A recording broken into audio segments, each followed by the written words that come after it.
menurut saya ada satu bagian lagi yang menggelitik saya ya. Kita maju, sedikit maju Pak ya. Ya. Apa yang terjadi di dalam kisah ini? Yang menurut saya, yang di luar nurul ya, adalah ada Yesus di sana. Yesus adalah terang dunia katanya, iya kan? Dia adalah Tuhan. Tapi kok iya bisa-bisanya ada iblis dan masuk ke Yudas.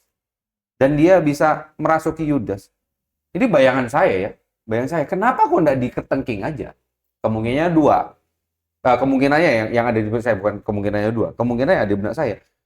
Hanya Yesus yang tahu bahwa Yudas itu kerasukan setan. Karena dia tidak manifest seperti yang ada di Gerasa dan segala macam. Tidak. Kalau itu kan berapa kali dihardik gitu. Ya. Hanya Yesus yang tahu bahwa Yudas dirasuk oleh setan. Nah ini kok bisa-bisanya ada Yesus di sana, hadirat Allah nyata. Yesus hadir di sana ini. Tapi kok bisa ini pertanyaan ini ruwet ini. Saya pun mikir ini ruwet Pak. Rating yang bagian ruwet biar Pak. Nah, atau kita follow-up. Ada di mana Pak? Jangan nyusahin ketua jangan. Baru kita dia aja. Saya dulu ya Pak. Silakan. Ini kalau yang ruwet ini saya tergelitik ini ya. Ya di pause dulu. Di pause dulu, jangan lewatkan ini kalau mau ke toilet di pause dulu ya, ambil makanan dulu. Ini keren. Oke.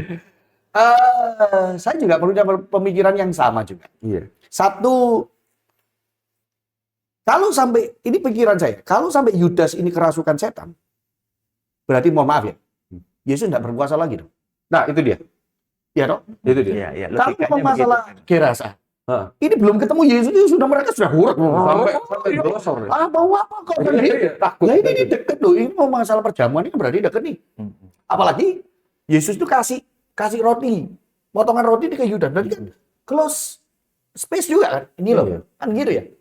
Nah, kok bisa? Diterima Habis itu kerasukan. Iya, ada kontak nih. Nah, iya, berarti kan, loh ini enggak gitu. Yang kedua tadi betul. Loh, kok enggak dihardik sekalian Yesus punya kuasa? Itu dia, Pak. Dibiarin. Ya toh. Oke.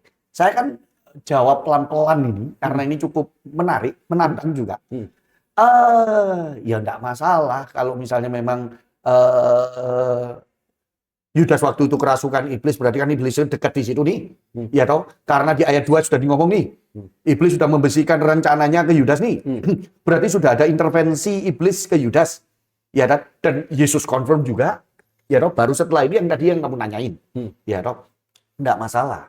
Karena apa? Sejak dari kejadian pun iblis ada di sana. Dan Allah enggak menolak. Allah enggak mengusir. Betul tidak? Iya, betul. Ya? Loh, seharusnya nggak usah sampai nunggu di sini. Di kejadian 3 saja, atau kejadian 2, waktu Adam dan Hawa itu sudah mulai dicobai iblis ada di sana. Lah kalau bertanya gini, loh, kenapa kok Tuhan kasih di situ? Iya dong. Loh, itu katanya taman kudus, bro. Taman Eden itu taman kudus sekali itu. Iya dong. Loh, kenapa gitu loh? Iblis diizinkan di sana. Dan kenapa waktu iblis ini mempengaruhi Hawa maupun Adam, Allah diam. Nah, that's it. Iya dong. Mau dijawab nggak? Jawab dong, Pak. Oh ya silakan. Ya, Saya Bapak dong yang jawab. Saya akan bertanya. Jadi gampangannya begini. Ketaatan tanpa ujian bukan ketaatan. Oh, wonderful. Ketaatan tanpa ujian bukan ketaatan. Tulis nih. Ya. Itu izin Allah karena memang Allah Maha Kuasa. Betul ya? Yes. Dan tetap kan iblis akhirnya dibuang di bumi, ya toh, dan orang-orangnya juga dibuang ke bumi juga. Kan gitu ya. Ya dia bapak segala pendusta, pendakwa di depan Allah. Apa yang didakwa? Kesalahan kita loh. Ya toh, enggak apa-apa, itu memang Tuhan izinkan karena ketaatan bukanlah ketaatan tanpa ujian. Loh, Yudas bukan cuma yang diuji iblis loh. Petrus juga loh.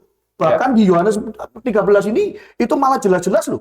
Tuhan tuh ngomong sama Petrus, loh iblis itu sudah siap menamping kau. Wah, Kita simpan yang tentang Petrus untuk nanti. Oh, iya.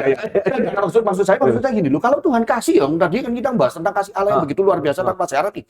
Loh, seharusnya ya dilarang, jangan dulu please. ini pionku ini, ini jenderalmu, si Petrus ini. Enggak, Tuhan biarin. Ya enggak. Jadi ya memang itu ujiannya. Enggak apa-apa. Bagi saya oke. Dan saya tambahkan ya, Pak Roni, untuk nanti saya masuk ke sini lagi ya. Saya mundur sedikit ketika Tuhan Yesus memberikan roti yang dicelup. Itu saya baca satu referensi bagus. Ini menarik, ini sudah mulai menarik ini. Dari seorang penulisnya Joachim Jeremias, di bukunya judulnya The Eucharistic Words of Jesus. Dia bilang begini, dalam tradisi makan Yahudi, memberikan sepotong roti yang dicelupkan kepada seseorang adalah tanda kehormatan dan persahabatan khusus. Betul. Betul. Tindakan Yesus ini menunjukkan ironi yang mendalam. Ia memberikan tanda persahabatan tertinggi kepada orang yang akan mengkhianatinya. You see? Yesus memperlakukan Yudas itu istimewa sebenarnya, sama. Memberikan penghormatan yang tertinggi ketika roti itu dicelupkan dan dikasihkan. Pada siapa? Kepada pengkhianat, bayangkan. Itu kasih luar biasa ya. Yang jelas-jelas Yudas bukan hanya dirasukin dan dia sudah ikut dengan apa yang dia. Silakan ditambahkan, Pak. Ini keren ini. Saya juga membaca referensi jurnal yang sama tentang yang ini ya.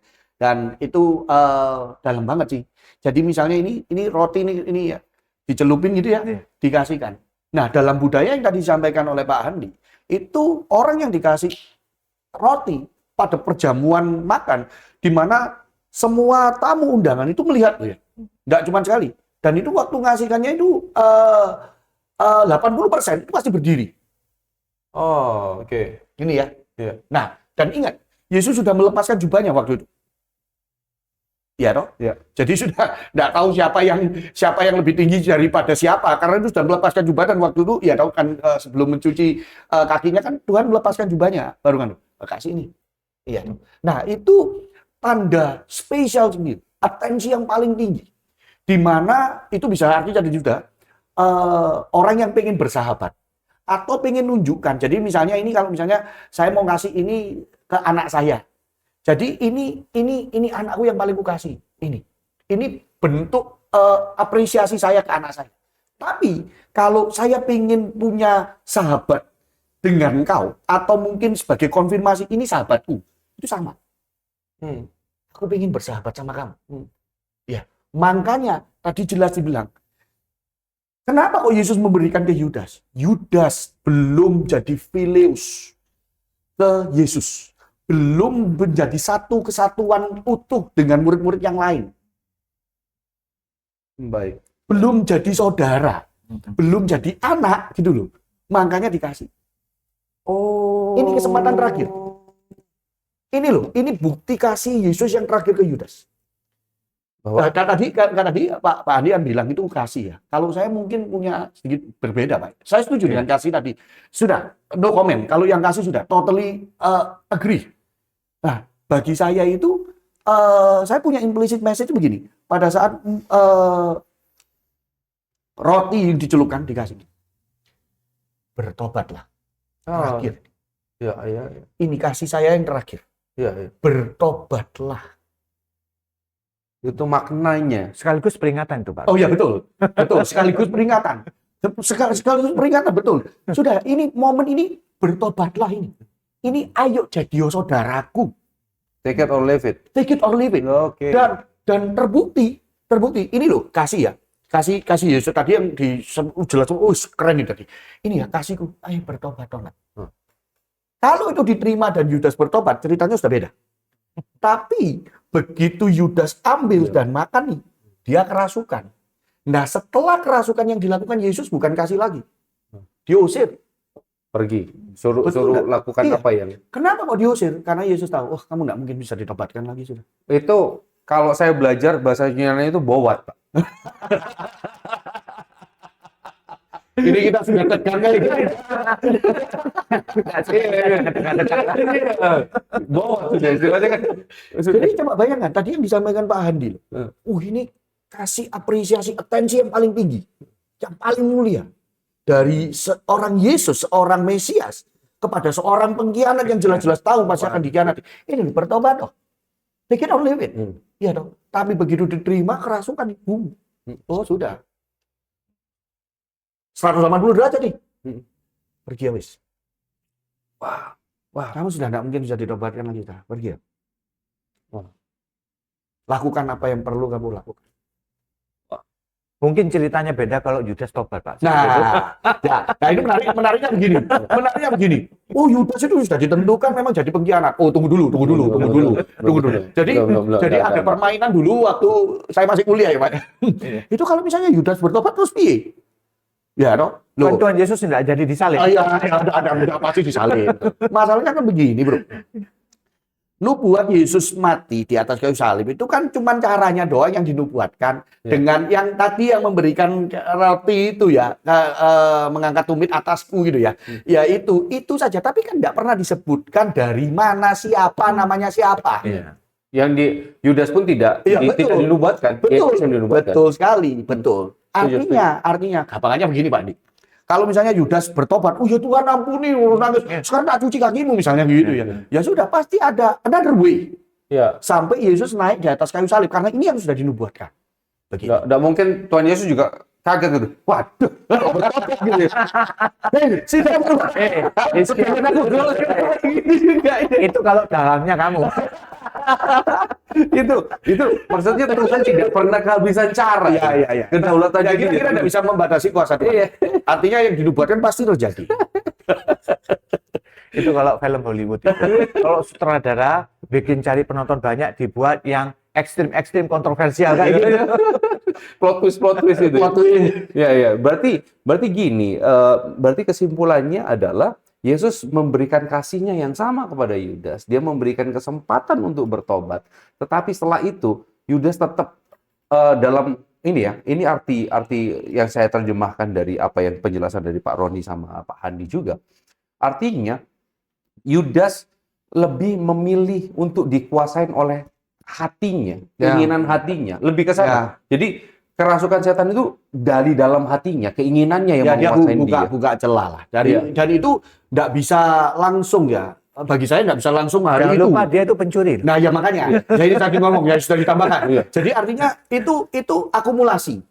Jadi tidak mungkin seorang Yudas ini tiba-tiba pada hari itu langsung digetarkan oleh iblis jadi pengkhianat. Enggak. Pasti ada beberapa. Ya makanya kan tadi salah satunya buktinya kan dia mencuri uang kasih, uang bendaharanya itu perbendaharaan dari Tuhan kan itu. Dan ada kesempatan lu dapat cuan besar lagi.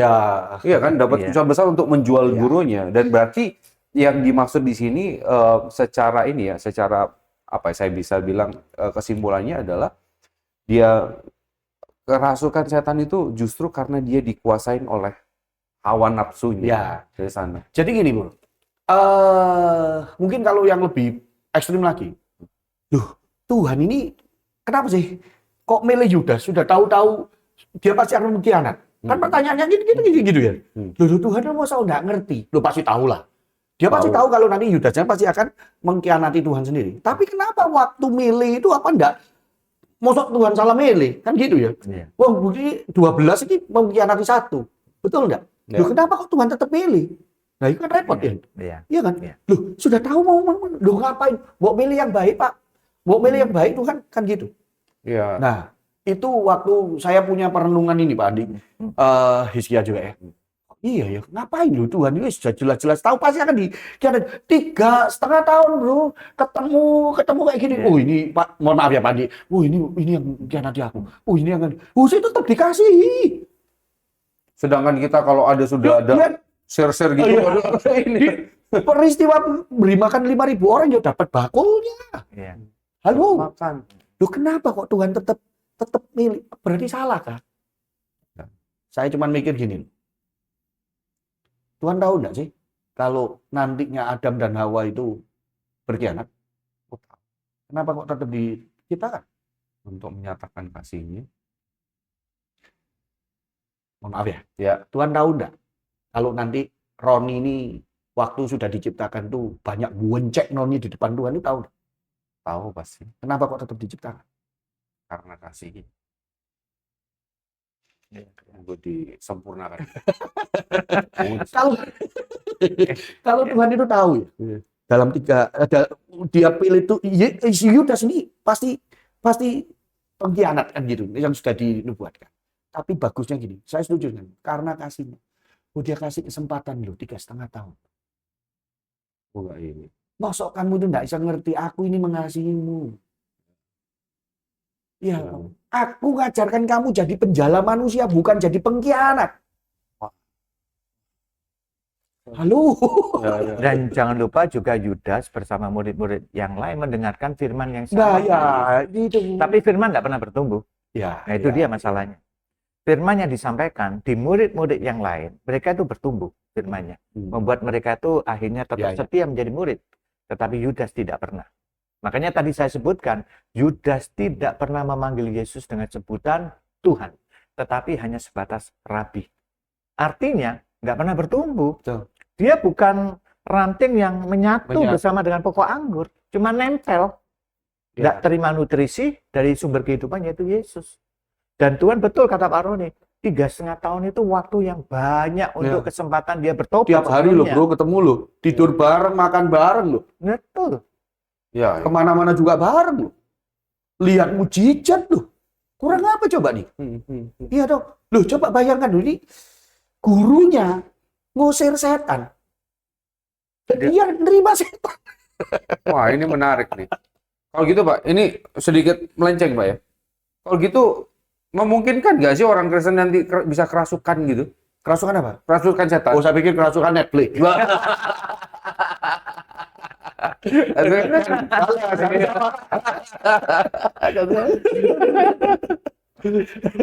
Iya, memungkinkan nggak sih Pak orang Kristen itu? Gimana, Pak Andi? Ya, kalau saya lihat ketika Tuhan Yesus bicara tentang perumpamaan, ada orang yang kerasukan diusir, lalu dia lihat kembali rumahnya kosong, dan dia bawa teman-temannya.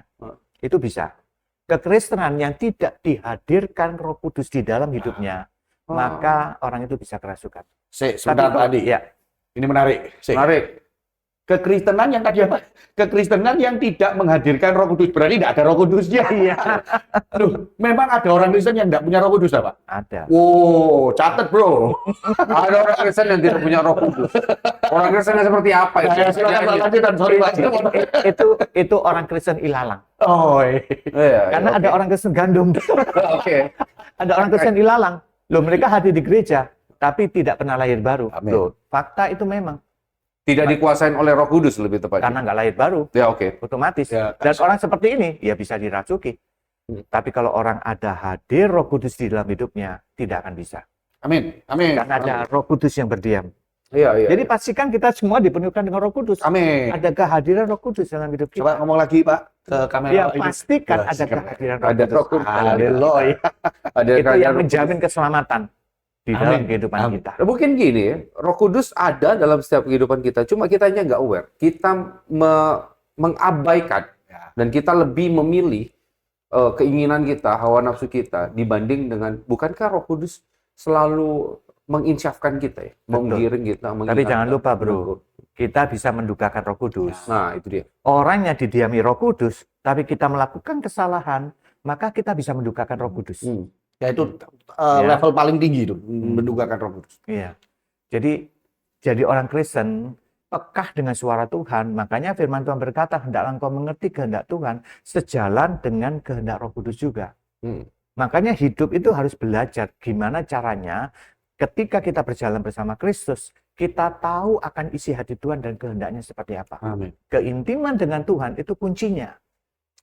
Jadi orang Kristen zaman sekarang pahami firman Tuhan, bergaul dengan Kristus, jangan sampai kena brain rot. Tahu brain rot? Brain rot. Itu Oh, stimulasi masuk otaknya ini. Itu fenomena orang yang haus hiburan. Iya, iya. Singkat-singkat tapi. Tapi tetap pelayanan ya, Pak ya? Oh, tetap pelayanan, Oh, tetap ke gereja. Tapi males berdoa, doanya singkat.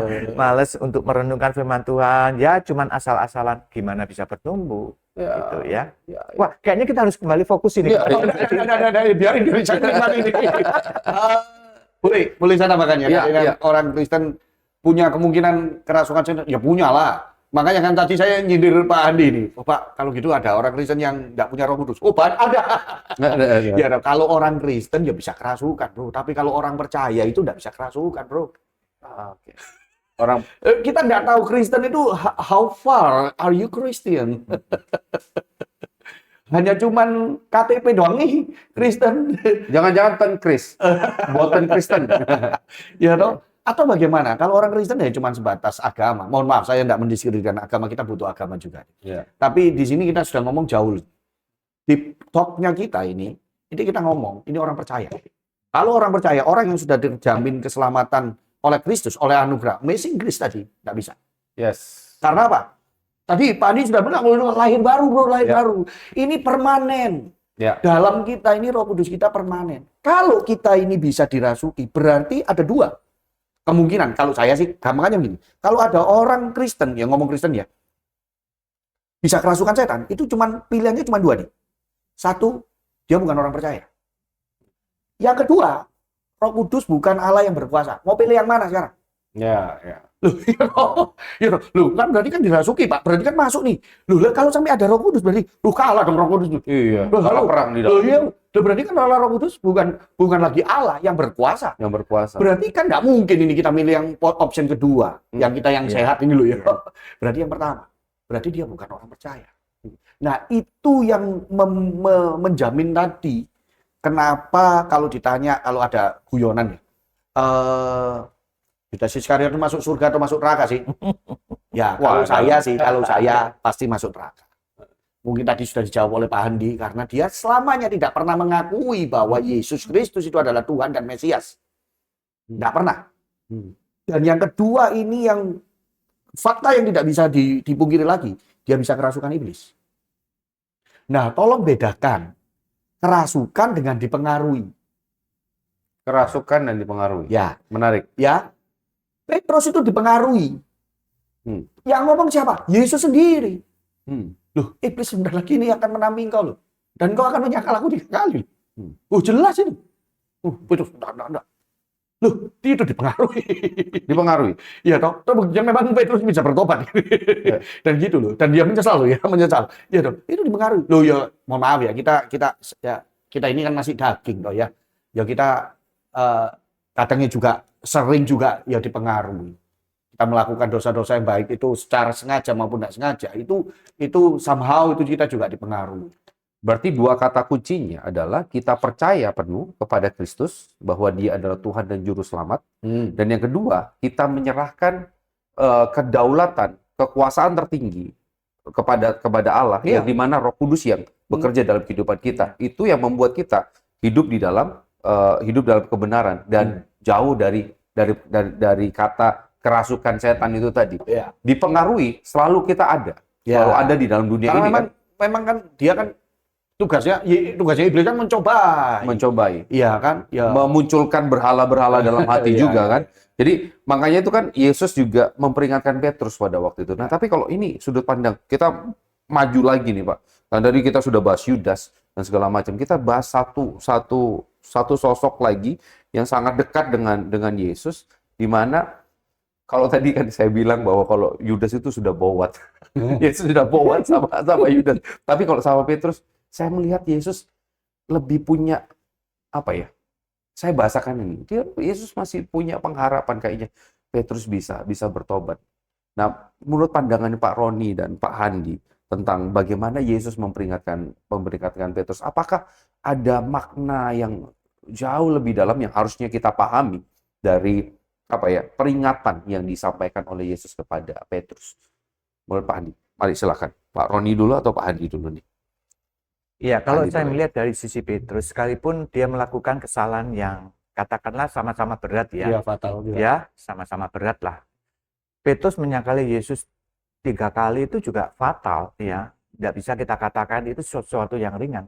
Tapi kenapa Petrus itu masih tetap jadi murid Kristus, bahkan dipakai Tuhan pada akhir hidupnya? Karena apa? Saya melihat bahwa memang Petrus itu adalah murid sejati. Dialah sahabat sejati. Dialah filos. Dia menempel dengan pokok anggur. Sekalipun dia tetap ada kelemahan. Nah, makanya Pak Roni tadi betul bilang ketika dikatakan Petrus itu dipengaruhi ya oleh iblis, dan Yesus masih bisa menghadik iblis, nyala. Kau tidak memikirkan apa yang dipikirkan Allah. Allah betul. Kenapa? Karena itu belum sampai setan itu merasuk ke dalam. Dan Petrus tidak memberikan tempat kepada setan. Beda dengan Yudas kasusnya. Ya, dengan Yudas beda. Jadi pada posisi itu masih bisa, di mana ketika Petrus bertobat, maka dia bisa dipulihkan. Tapi ya kita lihat bagaimana harga yang harus dibayar ya. Kita lihat dalam sejarah gereja menyatakan Petrus membayar harga kesalahannya. Ya, artinya ini bukan hukuman, tetapi Petrus menunjukkan bahwa akhirnya dia mati sebagai martir, menunjukkan kesetiaannya.